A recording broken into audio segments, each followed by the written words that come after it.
G'day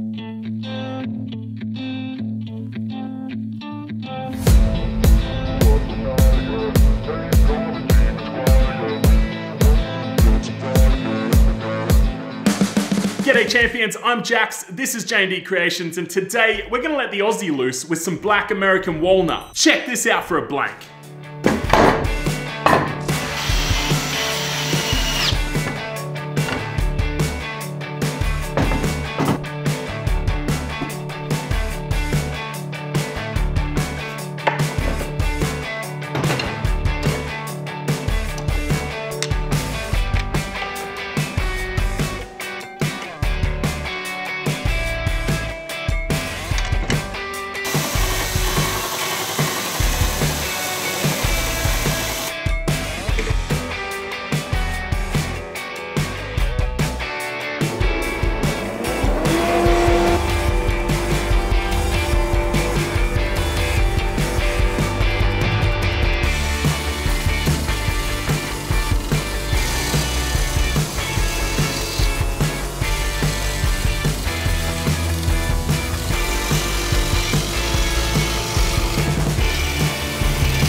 Alright, so I've been fighting with this bowl blank for a while now and it is just not going to plan. A huge portion of it is end grain and I'm just getting no end of tear out from that. I've tried a bunch of different chisels, all freshly sharpened, and I cannot get rid of this tear out. So my next step is to try and put some shellac onto the end grain to stiffen it up so that I can get a much smoother cut on it. Here's hoping that works because I do not want to have to ditch my first attempt at walnut halfway through.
Alright, don't hide your mistakes. I've got to remember, I keep telling myself that. Don't hide your mistakes. I made a pretty big one. I'm really not happy about it, but yeah, it happened and we're gonna have to go back and fix it now. So basically with all the tear out that was going on, I've cut more and more and more off the bottom and the sides of this bowl. So now I had a lip on the edge so the bowl would sit nice and flat, and in the process of cutting so much away, that lip is now shallower than where the mortise is, which means she gonna wobble when she's sitting on a table. No one likes a wobbly bowl. As you can see there, the lip is shallower than the base is there. So the ruler rocks, which means the bowl's gonna rock. So now, after all that time sanding and finishing, I now need to go back, recut the bottom of the bowl, recut the mortise, and then probably list my lathe on Facebook Marketplace, because I'm over this.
Look, it's not really a secret because I posted on the internet for the whole world to see, but we've done some dodgy stuff in the past on this channel. But I think what I'm about to show you tops it. So first off, I'm using the drill press table to hold the bowl against the wall. Next, the laser, which is meant to be facing down so that it can burn underneath, I've tilted at approximately 90 degrees, but because of the tension on this cable, doesn't really want to sit straight like that. And then on top of all that, I've propped the base of the laser stand on the base of the drill press, because from the laser to the piece that you're burning needs to be 200 millimeters. It's about 205, 210 with that flat on the table. But let's see if this works.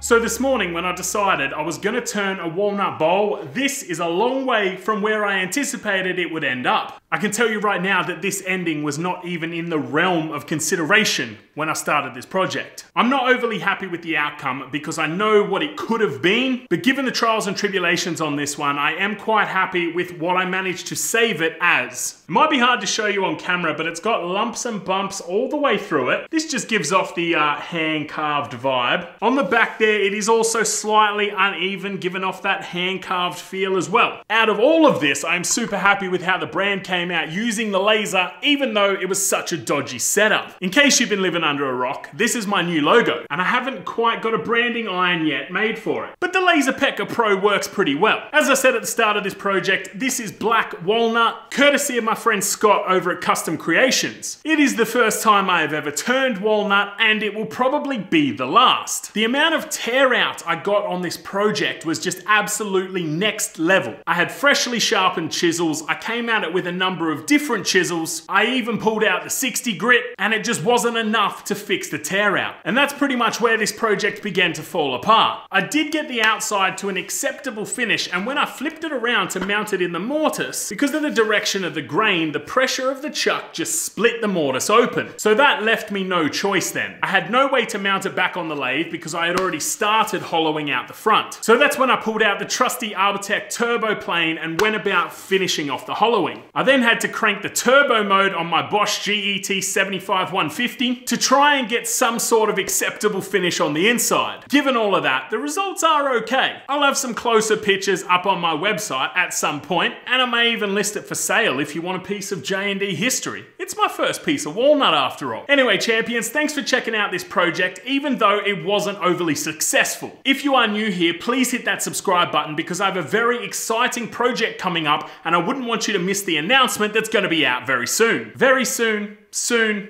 in a bit, at some point, there's going to be an announcement on this channel about an exciting project that I guarantee you have never seen before. Who wouldn't want to miss something like that? Until then, stay safe, look after yourself, guys, and I will talk to you soon.